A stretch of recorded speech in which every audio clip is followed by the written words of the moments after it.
can have an important purpose, especially if it's easier to use in the field.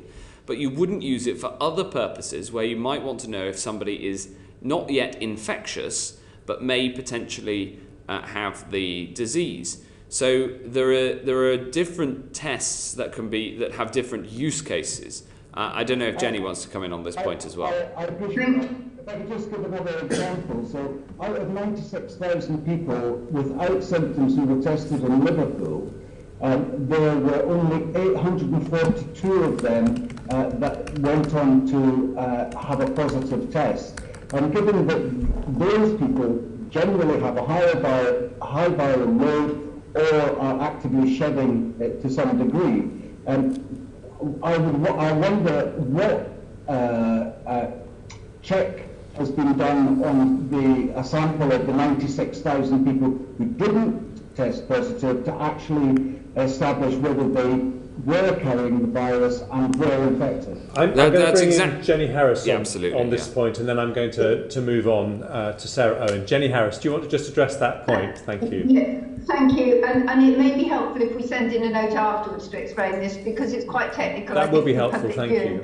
The point that I just want to make is I think what the member was saying was around their use in different disease prevalences in different communities, and certainly that is a point of the feasibility of testing.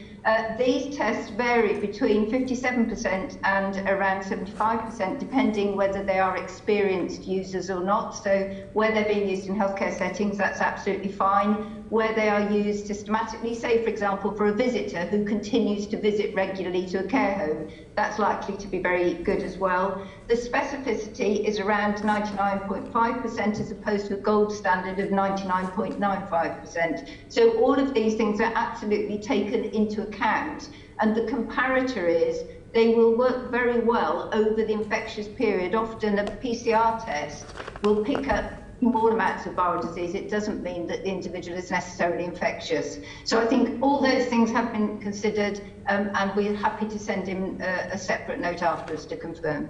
That would be very helpful. Thank you very much. Thank you, Neil. Sarah Owen. Thank you, Chair. Secretary of State, was Eat Out to Help Out a mistake, especially at a time when COVID-19 cases had already begun to rise?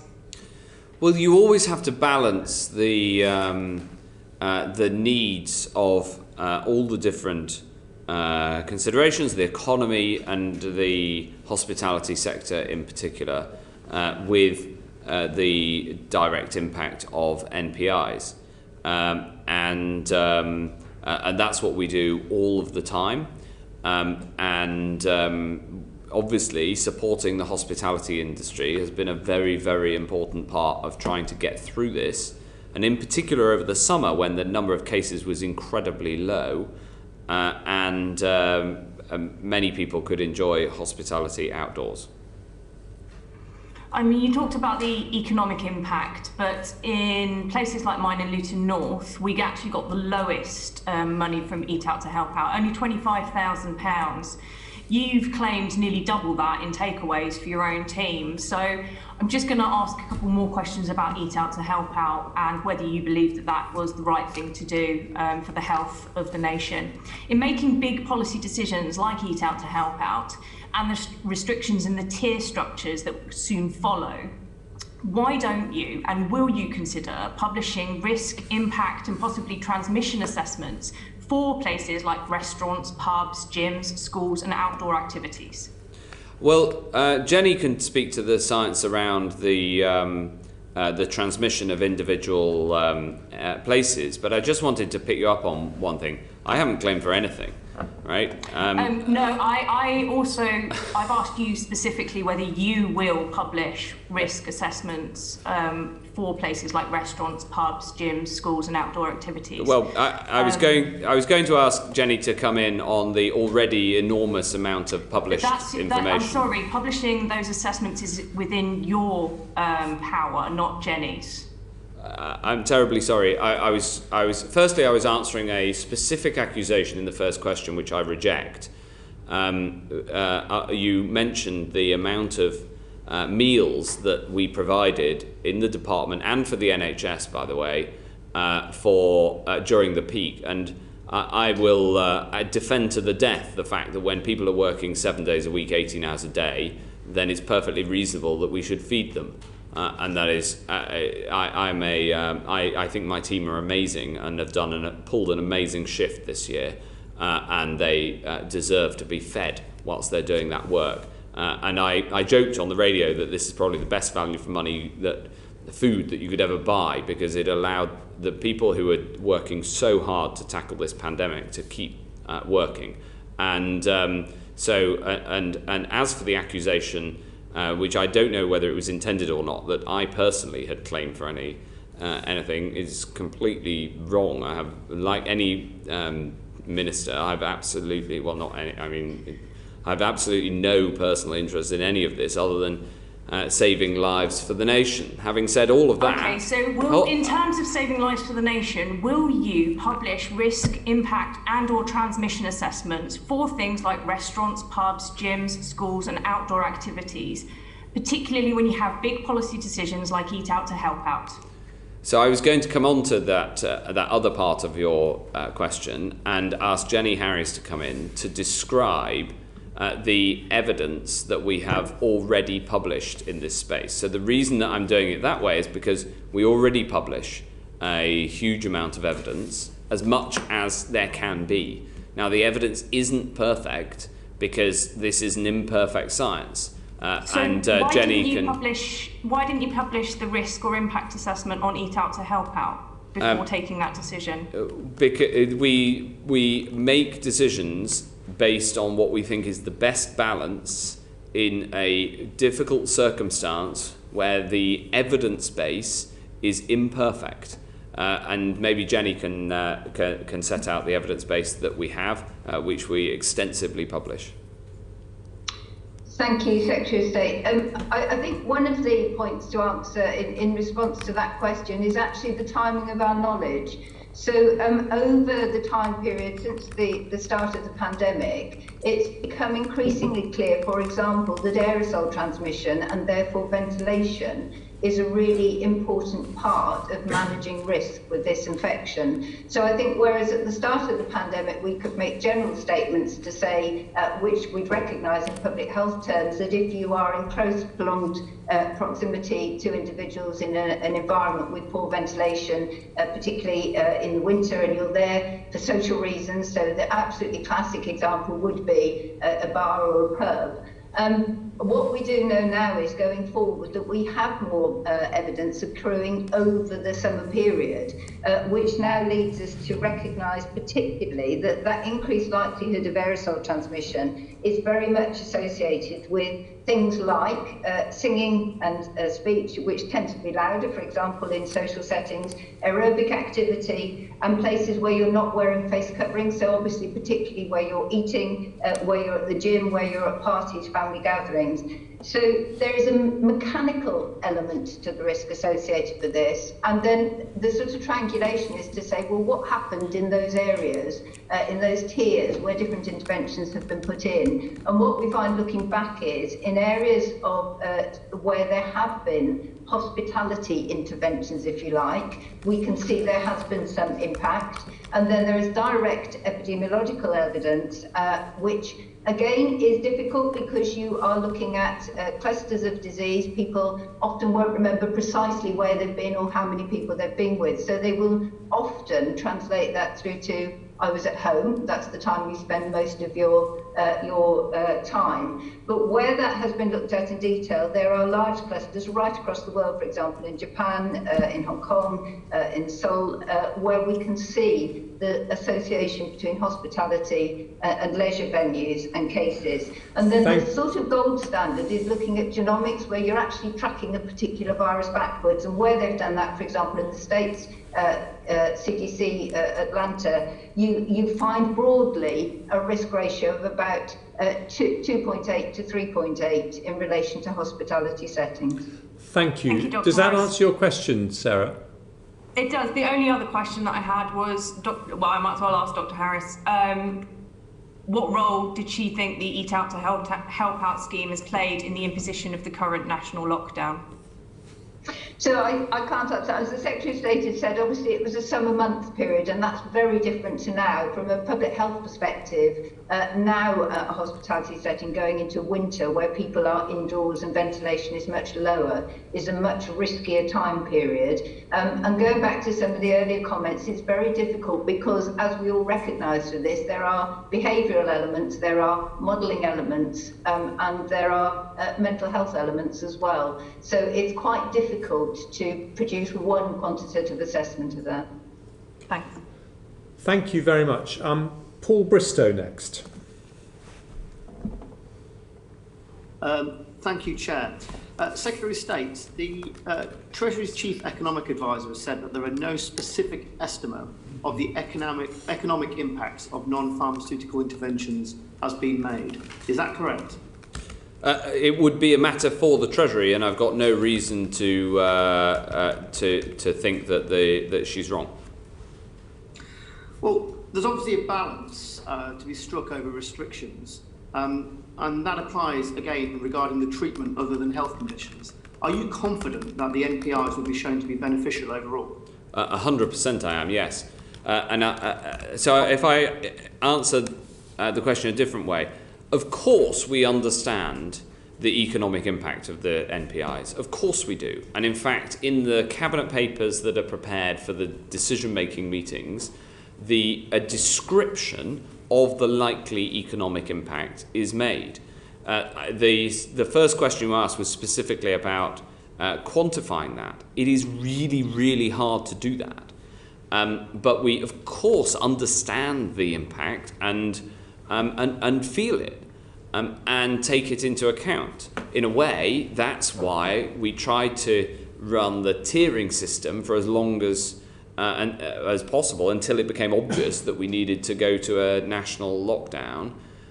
Because if rates are very low in one part of the country and not rising, then I wouldn't want to impose NPIs on that area that are not necessary.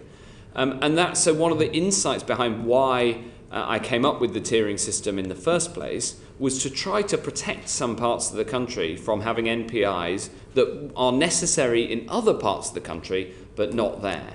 Now, the new tiers are calibrated to be firmer, especially in tier 3 than the previous set, in order to make sure that we do have the tool there to be able to get cases down.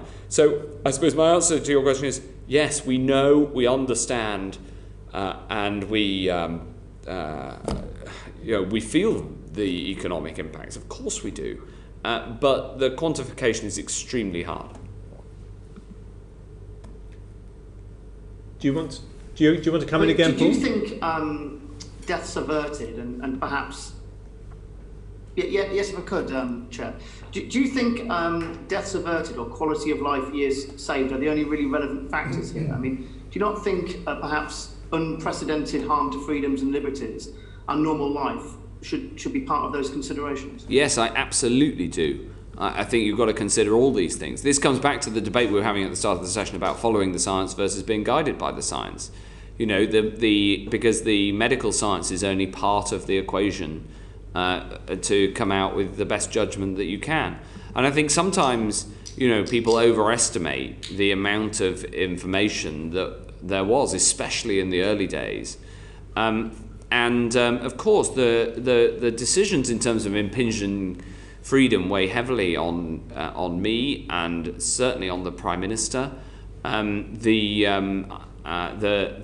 economic impacts are obvious. I came into politics to try to improve economic chances for people. That was my background that led me here, and now I find myself doing this. But the reason that I can say 100% I think that the NPIs have been necessary is that we also know that if the cases go up, if R is above 1, then ultimately that is exponential, and that means that they will go up more and more sharply. The inevitable consequence of that is that we will bring in stronger NPIs to bring it down, and that has a bigger economic consequence. And I think therefore, the lesson of hit it hard and hit it early is an important one. Okay, just one last question, if I may. I've personally seen quite a lot of anecdotal evidence and even experienced some anecdotal evidence that COVID has been recorded as a factor on a precautionary basis and often without proper evidence on death certificates. Are you confident that death certificates have always been, throughout this pandemic, an accurate basis in assessing prevalence of COVID? I think it's a serious challenge. I think the question you raise is an entirely reasonable one. You'll have seen over the summer the difficulties that that we got into over the publication of the deaths measure, because the original PHE measure included anybody who had tested positive for coronavirus, which was perfectly valid at the start, but by the summer you had people dying of other things having previously had and recovered from coronavirus. The measures on death certificates are what they are. The Chief Medical Officer, if he was sat here, always says that the only true measure is the measure of excess deaths, because that's the one measure that is internationally comparable that you can't avoid. Okay, thank you. Thank you. Dean Russell. Thank you, Chair. Thank you, Secretary of State. Across my constituency, I've been chatting to quite a few head teachers, and they've been concerned about the fact that they weren't on the priority list of the first 11 around vaccinations. And I think from an economic perspective, schools have helped parents go to work. They've been able to help make sure grandparents weren't looking after young children. I just wanted to get a sense of, why they weren't on that priority list, but also what other support is in place for our incredible teaching workforce. So I'll give a short answer to this and then ask Clara Swinston to come in, because the prioritisation of vaccines is obviously incredibly important. We take the advice from the Joint Committee on Vaccinations and Immunisations, and our judgment is that you need to go in order of clinical priority for two reasons. Firstly, directly to reduce as soon as possible the number of people dying from COVID. But the second is that this is the best way to recover economically as well, because as you can stop people going to hospital and dying from COVID, that's the quickest way to lifting NPIs, which is the thing that will get the economy going. In terms of teachers, they are, on the evidence I've seen, they are not any more at risk than the wider population for catching COVID. But I also understand the pressures on teachers, in particular having to isolate if they're a contact. And I hope that if we manage to get the repeat testing instead of isolation for contacts working, I think that will be a huge benefit to schools. And I really hope that we can get there in the new year. Clara. Thanks. So just to add to that, the provisional prioritisation that we have done is both on age and also for health and care workers. Any teacher, like any other adult who is at high risk, under 65 would also be covered in the 1 to 10, but as Secretary of State said, on the basis of the rest of the population. Of course, JCVI will assess each individual vaccine as it comes on, and all being well, if the vaccines come through, the government has procured enough both for those in the first provisional prioritisation, but then we will need to move on to prioritisation and for those under 65 for the rest of the adult population. Thank you. And may I ask, taking that slightly further, I mentioned about the fact that schools have enabled parents to go to work. One of the things that's actually caused a huge amount of days lost in the workplace this year has been through mental health and the impact of mental health. There was one piece of facts that I saw earlier this year, which I wrote about, which were over 32 million days worth of unpaid leave were taken in the UK, equating to £4.2 billion in losses, primarily due to sickness leave related to mental health. That is a risk that's going to go forward into the next few years. I just want to understand how mental health is being prioritised by the government and by the department to support all those that are affected by the pandemic this year. Well, yes, it's incredibly important. In fact, the Mental Health Minister has set out more details in the last few hours. extra support that we're putting in to support people. There are undoubtedly mental health impacts of lockdown. There are also, very sadly, some quite serious mental health impacts of coronavirus itself, because it can be a neurological condition in some, and therefore it's a very serious challenge, and we're putting in extra funding to support colleagues in the mental health field. Thank you. And then very finally, just one of the things that's come out over the past few months very severely is the impact of long COVID. I just wonder what level of research is being undertaken at the moment around what the impacts might be very long term around long COVID. I appreciate it's not been something that's been around for long enough to know all the details, but what measures are being put into place both on the research side but also the treatment side? Yes, long COVID is really serious for some people, and it's a problem that we've got to support the NHS to address. We're doing that both through funding from the National Institute of Health Research, and also the NHS itself has now opened a long COVID service. I think there are 8 centres already open, and we'll have 40 open by the end of the year, covering all parts of England. And I know the NHS in Scotland, Wales and Northern Ireland is also working on this. It's very difficult. The science, as you say, is very early. Also, there's a very wide array of symptoms, so it's quite hard to get to the bottom of. But it's very, very serious for those who are impacted. And my heart goes out to them. It's an incredibly frustrating position to be in, especially if you're now 9-10 months on from having had COVID and you're not getting better, and typically basically exhausted most of the time, often with associated pain or neurological conditions. It can be really debilitating. And we've had a lot of correspondence on that, and thank you for the support of your officials in trying to get to the bottom of some of those issues.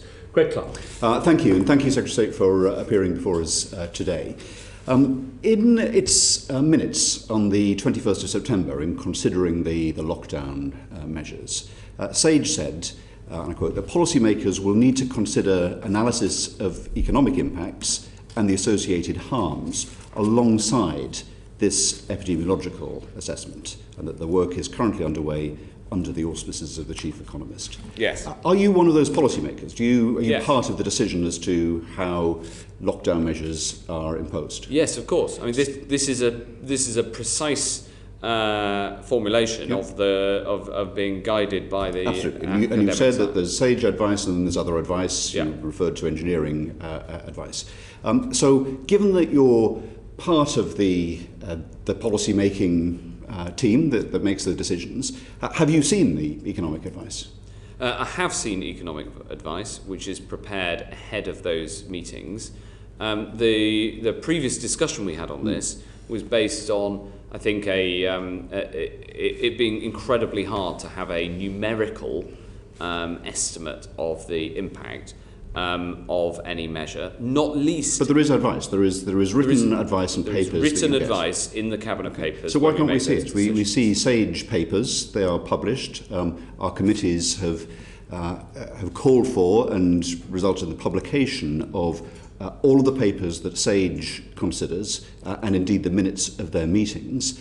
Given it's been very clear that there is a stream of, as it were, pure scientific advice and very important other assessments, why should they not be published? Well, cabinet papers are not typically published to protect decision making, but I'd also why should they be more protected than the Sage papers? I'd also make a distinction. The Sage papers are the papers that are the result of a discussion of the scientific community on Sage, which then come to the Chief Medical Officer and CSA. The CMO and CSA then put their advice in cabinet papers to us as the decision makers in cabinet or typically cabinet committees. Those papers are not published, quite rightly, because ministers need to have the space to make decisions. However, having said that, on the economic front, also, whilst it is harder to put the figures on the economic impact, you also need to consider the counterfactual. So the counterfactual in economic impact is even harder to work out than the direct impact of the measures. All the more reason to see the assessments that have been made. The counterfactuals are important in scientific advice as well. No, yes, but on the economic side, the problem is that if the virus gets out of control, then you need to bring in other NPRs. Why is it a secret, Secretary? We've got important debates in this House. SAGE themselves have said that it's important to consider the economic impacts on others. The scientists publish their advice. Why shouldn't you publish the other crucial advice that pertains to these very important decisions that are affecting our whole country and all of our constituents? Well, I think that I think it's reasonable for cabinet committees to be able to be served papers by the civil service, guided by the science. On which they make decisions that are then that are not fettered by the thought that they may soon be published. That's a long-standing convention of how you run government, that there has to be a protected space for decision making. Prime Minister made a statement yesterday about a new set of tiered restrictions. Have you considered the economic and other impacts of the different tiers that are proposed? Of course, we've considered that. Yes. Have you? Yes, of course. So you've been part of that. I consider that as part of coming to a view about what we need to do, and the way that I think about it is this: that it is critical that we have a tier in a tiered system for it to work that has R below. No one's doubting I was going to come to the economic point. Can Parliament not be taken into to your confidence in the way that it is with scientific advice that's given to you? Well, the advice that goes to the advice that forms the basis of those cabinet papers, I see the cabinet papers with the economic assessment, and I think it's reasonable that they should be written without the expectation of imminent publication. Do you challenge that advice and question that advice? Yes, and what I was coming on to try and say, I apologise, a slightly too long-winded way, my previous answer, was that what we're trying to pull off here is what is the set of measures that will get R below 1 that has the minimum damaging economic impact. Because otherwise, if you don't manage to get R below 1, then you have an even more damaging economic impact. No one doubts at all the intention, but we want to be reassured that policy is being taken on a rigorous basis. In terms of challenging and questioning the advice, on 31st of October, on Halloween, Sir Patrick Vallance presented a slide that included a scenario in which there would be a peak of 4,000 daily deaths. Had you seen that slide before it was presented? I had seen it, and I understood it to be what it was, which was one of 4 different projections. But it was out of date, wasn't it? Well, it was clear, and it said so on the chart, and that I took that into account along with everything else. Did you question whether it should be presented to the public on that date?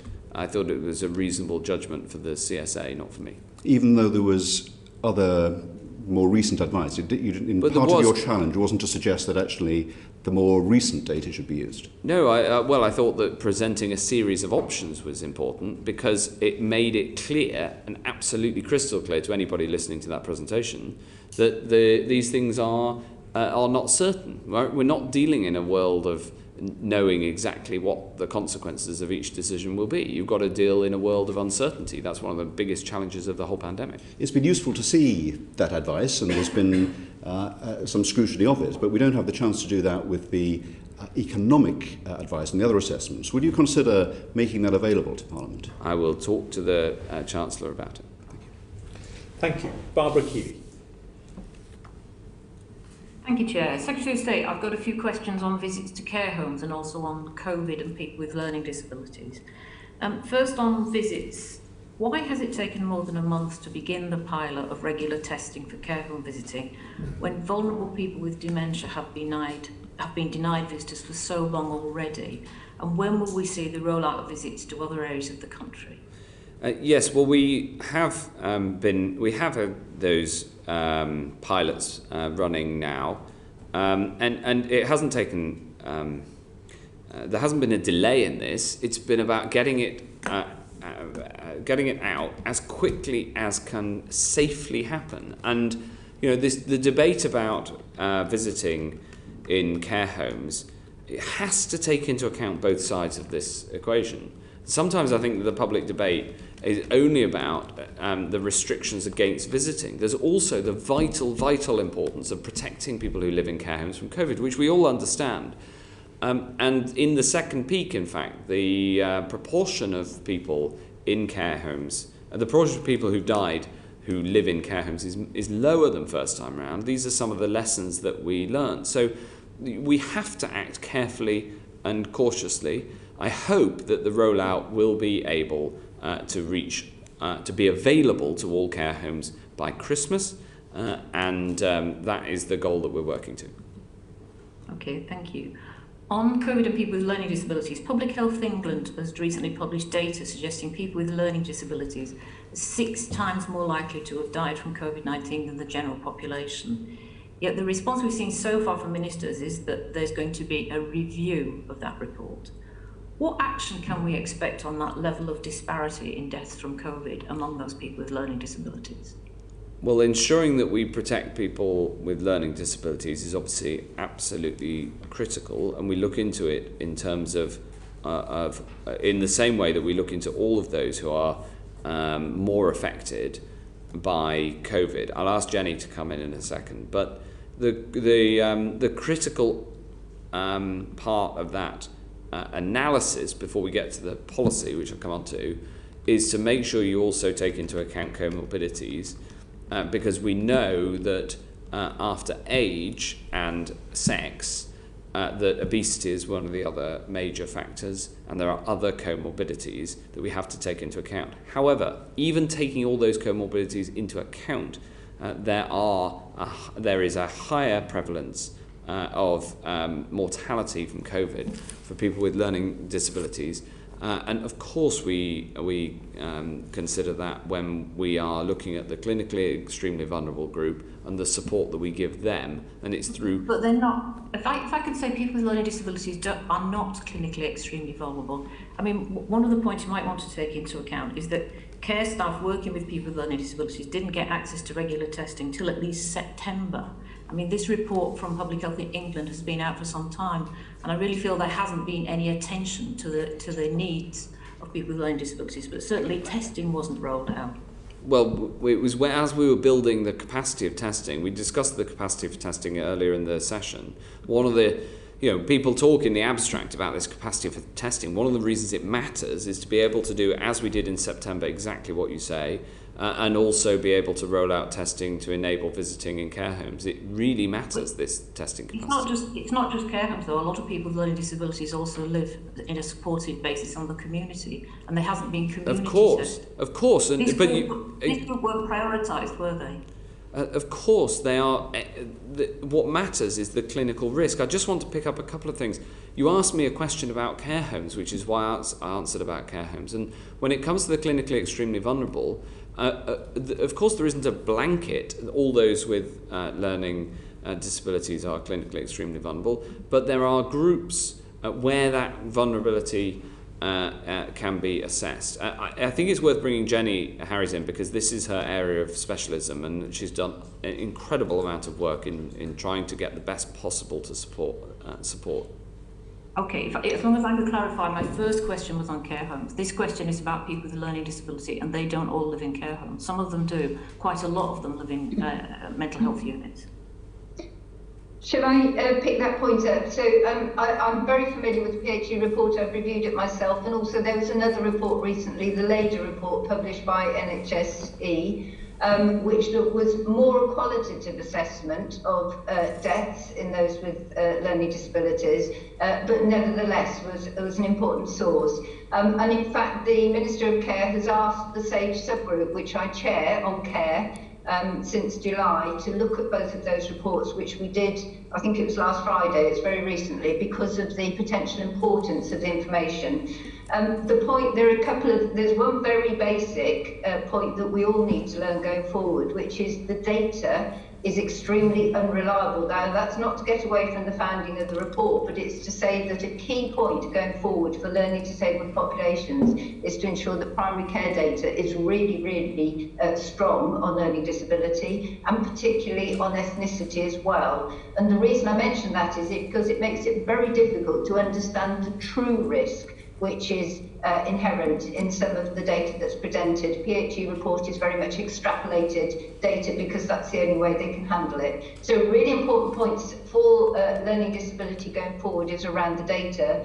For some of those learning disabled, they do fall actually within the clinically extremely vulnerable group because they will have other conditions with learning disability, not all, so they will get picked up with clinically extremely vulnerable. But one of the key issues about both of those reports is that it doesn't distinguish between well enough between those with Down syndrome and those with other learning disabilities. Now, Down syndrome is one where we have already acted and ensured that where we've seen this risk of increased risk, those individuals now have been moved over, are currently being moved over, adults, into the clinically extremely vulnerable group. So I hope that's reassuring that those are actively been looked at and acted upon, and definitely we need better data going forward, and we'll keep monitoring them. Thank you very much, Barbara. Final one. I've got one final question, yes.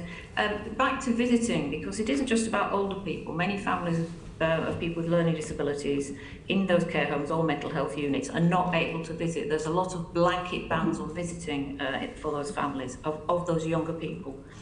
At a meeting with families last week, I was told by a mother that her son's social worker had to ask the care staff in her home to bring her son to the window so that she could check he was still alive. What I want to ask in terms of visits is, who can check on the care being delivered in those places when there is a blanket ban on visits? Because there was real concern among the families I talked to that they were not being allowed to visit and check on the care that's being delivered. We know, Secretary of State, and I think you know too, that there's very high levels of inadequate care for that group of people. Well, the formal responsibility of the system, of course, falls to the CQC. Who do have that responsibility? Who haven't been inspecting during the pandemic? They haven't been inspecting. They do have access to. They are able to inspect.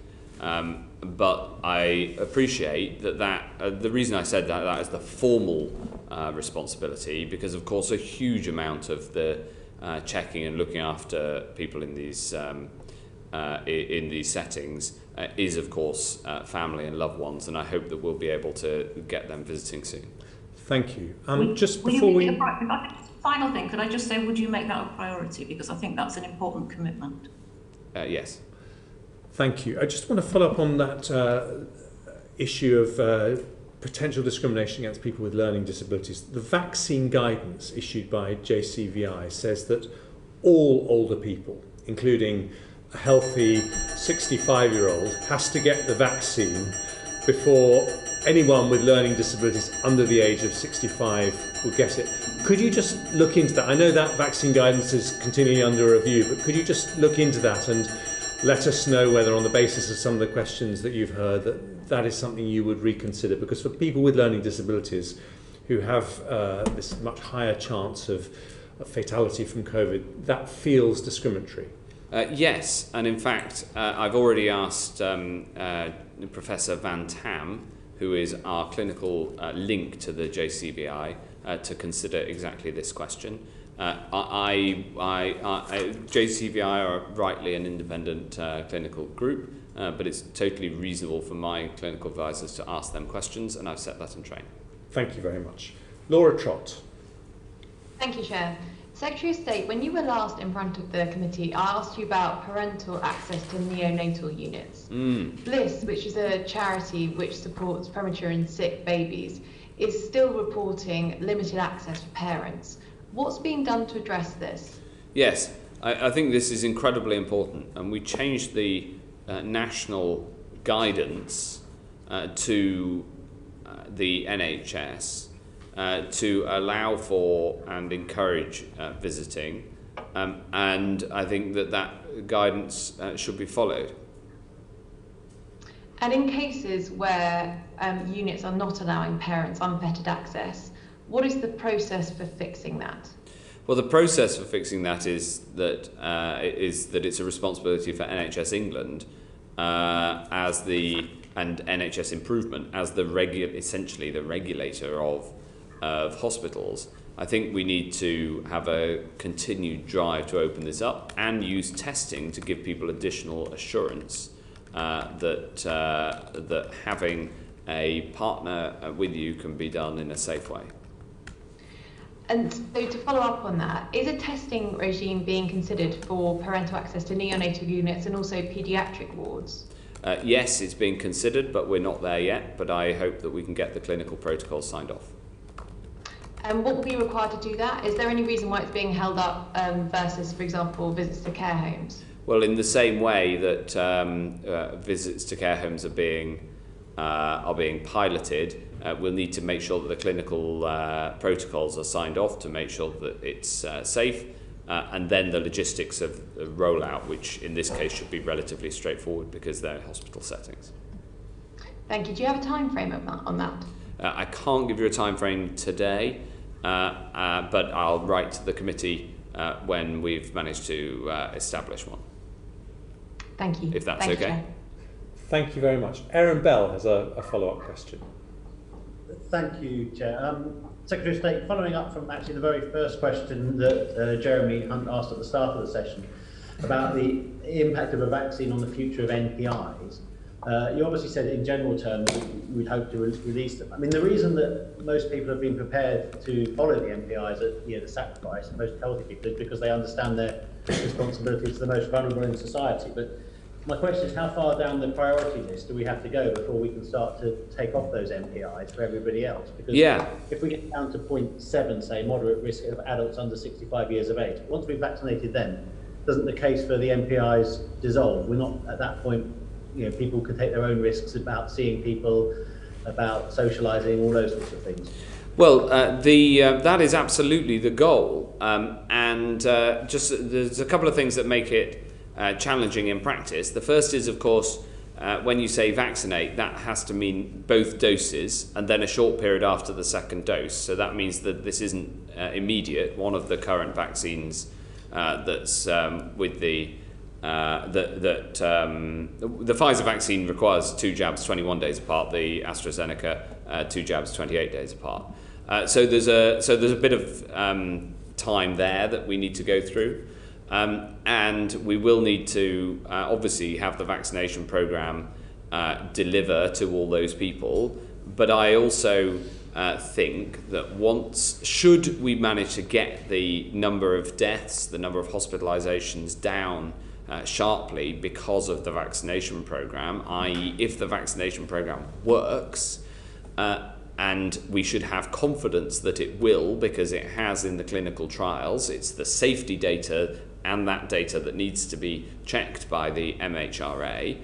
But should all of that come to pass, then essentially I think we'll get to the point where we are protecting the most vulnerable, and there the argument for more personal responsibility in how we respond to this, rather than NPIs, particularly the NPIs that damage the economy or damage society or well-being. I think that is where we'll get to, yes. So does that mean we'll be able to tolerate higher overall case rates if we are then confident that the case rate amongst the most vulnerable is effectively zero or close to zero because of the vaccination programme? Well, it's this thinking that underpins us saying that we think that we will start getting back to normal after Easter. Of course, a case rate in lower morbidity and mortality groups is obviously less damaging to everybody. The risk and the problem, for instance, with the big student outbreaks that we had in September was that it gets into the wider community, and that's exactly what happened in places like Nottingham and others. But once you have protected or given the opportunity to protect older people and more vulnerable people, then obviously the public health rationale, particularly for strict and damaging measures, is reduced in exactly the balance that we were talking about earlier in the session. I'd say something else though, which is an important consideration in this, which is that of course there is long COVID too, which affects people irrespective of age, and we may get to a point, if the vaccines reduce transmission of the virus, then we may get to a point where we get where the vaccine means that enough people are vaccinated that the virus stops transmitting, because it on its own, or with non-damaging NPIs, if you like, washing your hands, etc., brings R below 1, and then the virus won't be able to take hold, and then you won't even get the long COVID consequences, because you won't get the case rates. So, so even on the grounds of just protecting those who are most at risk, there's a case for the argument that you put in terms of then removing some of the most damaging NPIs. But there's an even better option that we don't know if it will come to pass, but it might, which is that on its own, with basic hygiene, the no regrets NPIs, the vaccine gets R below 1. If that comes to pass, and I'm not projecting that or predicting it, but I'm explaining that is one potential outcome, then obviously that's brilliant for everyone. Thank you. Just a brief one, Eric. Yeah, sorry, I just wanted to get a final answer on the first question I asked. Is there a particular category of people you want to get to on that priority list before you consider that we have protected the most vulnerable? Is it down to 0.7, moderate risk adults under 65? The JCVI's advice is that we should go down to 0.10. Right, thank you. Thank you. Luke Evans. Thank you, Secretary of State. And I'm interested, as this is lessons learned in looking at the positive legacy and the future, given everything we've been through in the pandemic. If you could cast on that legacy side, where you came before us, you talked about the role of telemedicine and the referrals to A&E particularly. That might be something that's staying in the future. Could you update us on whether that is likely to be the case? Well, yes. So I think this is a really, really important part of the work that we're doing. Of course, learning the lessons from what didn't go well is important, but learning the lessons from what did is sometimes easy to forget in the circumstances, but also absolutely critical. I'd mention a few things. So on telemedicine, I absolutely think that we should keep the benefits that we've gained. The proportion of telemedicine dropped back by a couple of percentage points, which kind of tells me that we've settled at about the right level in terms of around 45% of primary care appointments now, for instance, are by telemedicine. Before everybody knew it should be higher. Now the question is, what is the right level? And that feels about right to me. We've also made big advances in the NHS on reducing bureaucracy. In fact, I'm publishing a paper today on busting bureaucracy in the NHS, taking forward measures that we've learned through the crisis are important for helping people to get on and do their job in a safe way, but without some of the layers of bureaucracy which had built up, and taking forward some of the proposals which had been developed before but not yet put in place by the NHS. So there are two things, but I think there's a whole range of things that we've learned that have gone well. Dedicated team is, thanks, Secretary. Is there a dedicated team looking at that? And going forward, I mean, you've got millions of people signed up to an app that hopefully we won't need to be using in the summer. We've got a testing capacity, which you did hint about with the super labs coming on, and also an army of volunteers who all signed up to support the NHS. And I believe there's a 10-minute rule bill today about using that and keeping some NHS reserves. Are these plans in place? Have you got a dedicated team looking at all the positive things that we can take forward that will make the NHS better? Yes, I'll bring Clara in a second, but my strategy team in the department look at all of these things, and of course I work with the NHS on it. The app, I can tell you, now has over 20 million downloads, which is unique downloads, which is absolutely superb. We've also we've built the diagnostic capacity, and it's critical that we keep that, and we have a long-term diagnostics industry. With that app, if I could just interrupt, with that app, are you planning a use for that now we've got 20 million people signed up? Well, I hope that we can get more people. I was going to come on to this because, as well as telemedicine, which is in a way the most obvious use of digital technology in medicine, actually I want to ensure that we accelerate, and we use the crisis to accelerate the engagement of all, or at least the vast majority of citizens, with their healthcare through modern technology.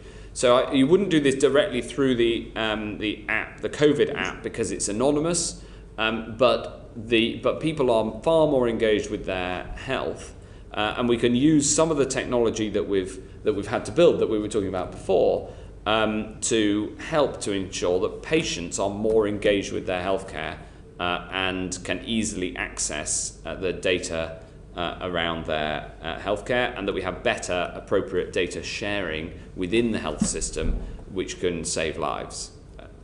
And finally, I asked you in the House before, after we heard evidence in this committee, about the potential of doing the equivalent of virus drills in care homes. That was evidence we heard from what happens in Hong Kong. Is this something that the NHS will consider taking forward to implement, like you'd have a fire drill, we'd have a virus drill, particularly in care homes and the vulnerable settings? Well, in care homes that wouldn't be for the NHS, but nevertheless, it's a terrific idea, and I think I'll give it to my team who take forward ideas like this to see if we should put that into place afterwards. Thank you very much, Chair. Thank you very much. Graham Stringer. Secretary of State, why have you decided, when you're imposing different tiers on regions, not to negotiate with locally elected representatives? The reason that we're doing it differently is because whilst in most cases when we negotiated with most areas in the previous tiered arrangement, we had a high quality discussion that led to better outcomes. A case in point is Liverpool, where the case rate has fallen by over 2/3 in the last 3 weeks. In fact, Joe Anderson has texted me during this hearing, and he has done a magnificent job. And the teamwork between the national team and the local team was very high quality.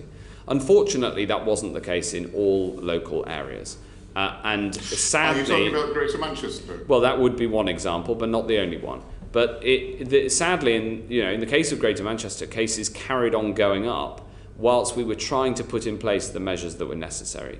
So instead, we propose the set of tiers which are fixed.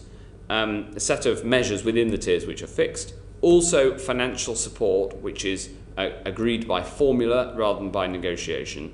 We will of course engage with local authorities, and some of that engagement is going on today ahead of the Gold meeting and the decisions that will be announced on Thursday. And we'll engage with colleagues as well. I had a Zoom last night that all cross-party MPs were invited to. So we will have that engagement, but what we won't have is a 2-week-long negotiation whilst the cases still go up that is bad for public health. Will you be publishing the exact and precise criteria which will determine which region goes into which tier? So I addressed this in the House yesterday when I was standing in for the PM. We've set out the 5 indicators that we will look at, but we can't credibly put a set of statistics on those, because when you're looking at 5 different measures, you've got to take into account the basket. And also because there can be circumstances where there's an individual case. I mentioned yesterday a case on a barracks, which was where the problem was literally confined on the barracks, and it would have been unreasonable to have followed an automatic process based on fixed thresholds, and that's why we've come to the decision that we have. Will you publish a cost-benefit analysis for each region? We publish all of the data that underpins the decision that we make. So my goal here is to ensure that we publish the data on which the decision is made, we publish the decision and an explanation for that decision, so that people can understand why we've had to take the decisions we've had to take. But that doesn't include a cost-benefit analysis. Well, by its nature, it will include the considerations that we've taken into account. Yes. So, not a full cost-benefit analysis. The point I'm coming to, and I understand the difficulties that there are where you've got a very, as you say, a very tight, infected group of people, and transposing that into hard criteria. You're going to end up making political decisions. You're not going to negotiate with elected politicians. So how would I, as an outside observer, be able to tell that you're not just practicing arbitrary government? Because we're going to publish the data on which the decisions are made and explain those decisions. And these decisions are not political, but they are ministerial in that they take into account all necessary considerations. Thank you. Greg Clark. Just specifically on this, will these decisions be scientifically informed, particularly to reflect real patterns of community and movement, not arbitrary administrative boundaries? In the case of Kent, for example, the movement in West Kent, the movement is up and down to London and across to East Sussex. Yes. Very different from North Kent coastally. Will that be reflected rigorously in the decisions that you make? Yes. Thank you. Thank you. And last but not least, Dawn Butler. Thank you very much, Chair. Secretary of State, during this lessons learned evidence session, it's important, as you said, that we know what went right so we can do more of it, and we know what's gone wrong so we can stop it and never do it again. Byline News published the official government records of meetings, and one of your ministers at the Department of Health met with Topham Gurin to discuss test, trace and marketing. So I'm a bit confused why you refused to answer this question at the evidence session on the 21st of July. I think it's either you don't know what's going on in your department, or you didn't further send clarification as the chair had suggested you could do, or you deliberately misled the committee. Which one is it?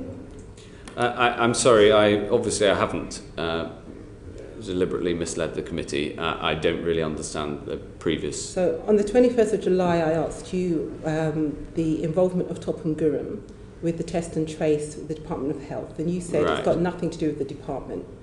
But on looking at the ministerial records, one of your ministers have actually met with Topham Gurin to discuss test, trace and marketing. So it has got something to do with your department. Right.